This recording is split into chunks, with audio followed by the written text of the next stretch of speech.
Hi, Best Friends! So today, ang ating gagawin ay chair workout. It means nakaupo ka, pero nag-workout.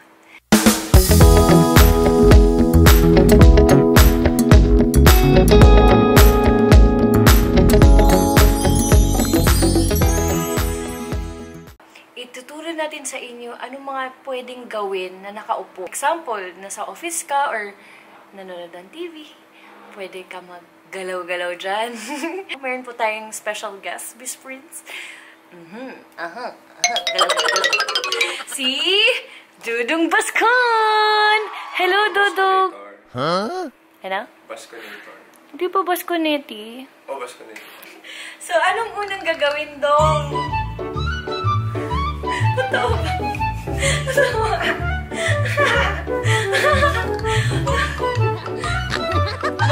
Warm up lang yan. Warm up lang yan, guys. Warm up. Warm up. Warm up. Warm up. Warm up.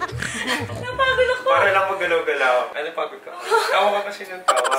Basically, yung workout kasi, di ba yung mga hindi nakakapunta ng gym, yung nasa bahay lang, kaya for the mommies. Siyempre, hindi naman sila po pwedeng bigla nila nagsisquat dyan o kaya nag-push up, tapos bigla nila nag-pull ups. Yung rotation ng head, clockwise, tapos reverse, tapos front and back, yung movement, tapos side, tapos sa shoulder. Yun, for warm up, tapos back. Tapos stretch ng shoulders. Tapos sa kabila. Pwede triceps. Tapos sa kabila. Basically, yun lang muna yung sa taas. Yun, dapat dito merong weights talaga dapat. Pero yung ngayon, puro movements lang. Movements. No? Sige, style na tayo! Let's do it! Parang alam kunyari may binubufet. Cellphone! O, cellphone, meron kang nakuha, mas inaangat mo siya sa shoulder. Remote. Remote, yan. So ito, Pwede siyang parehong kamay, pwede siyang single. sige. Yan. So ilang Dapat beses? double clean to. 10 times din. Double Straight clean body. siya. Straight body pa rin. Pero yun yung movement na para may kinukuha ka tapos pinapatong mo sa shoulders. Okay, count. 1, 2, 2, 3, 4, 5, 6, 7, 8, 9, 10. O, laro na tayo. Para mo siya. Di ba nag-clean tayo, nilagay mo na siya sa shoulder mo, nakapatong na siya dito sa front shoulder part ng shoulder mo. Iangat mo siya. Ito, press yan. Yan. I-keep mo lang yung elbow mo tight sa body mo. Okay. Yan. Okay. Tapos, up, 1, up. Straight body pa rin dapat ang ano. Tapos yung breathing nyo, bali,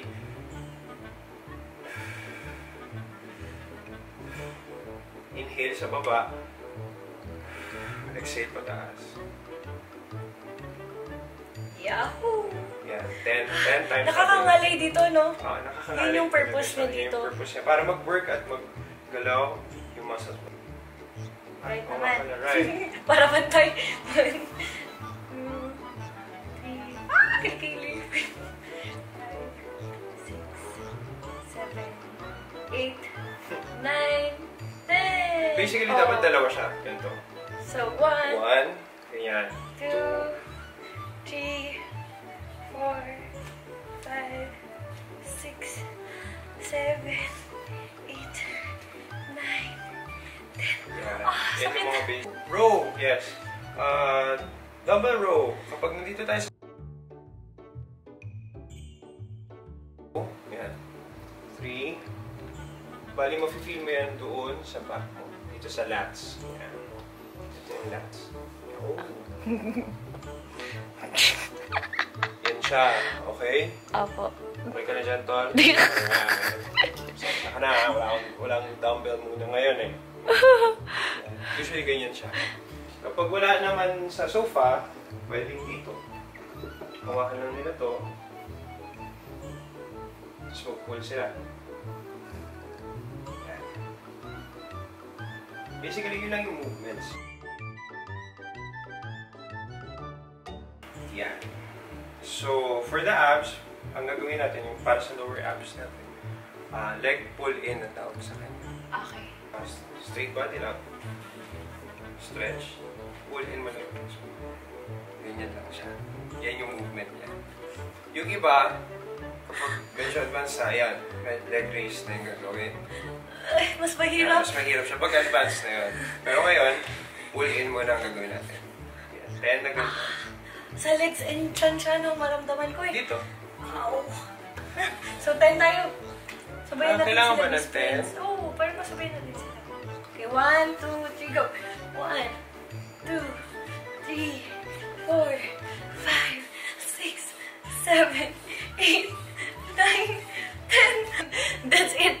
Lang sprints. Ilang repetition we can do? 2 sets of 10 reps para hindi sila muna mahirap. Tapos pag nasanay na sila sa movements, pwede na dagdagan yung set. Okay. Tapos dagdagan din yung reps. Tapos, kung madali na para sa kanilang lahat, pwede na sila maghawak na medyo mabigat or merong weight na dumbbell or kung ano yung makita nila sa house. Okay. Workout. Pero yun, ang importante, stretching and calisthenics muna before and after. So, mag-stretching na tayo. Yung rotation ng head, clockwise, tapos reverse, tapos front and back na movement, tapos side, tapos sa shoulder. Yun. For warm up, tapos back. Tapos stretch ng shoulders. Tapos sa kabila. May na triceps. Sa kabila. So, yun lang, best friends. I hope you like this video and don't forget 2 sets, okay? At least. Salamat kayo! Don't forget to subscribe my YouTube channel and turn on the bell button so you'll get all notifications. Go to options, choose all. Okay? Salamat kayo!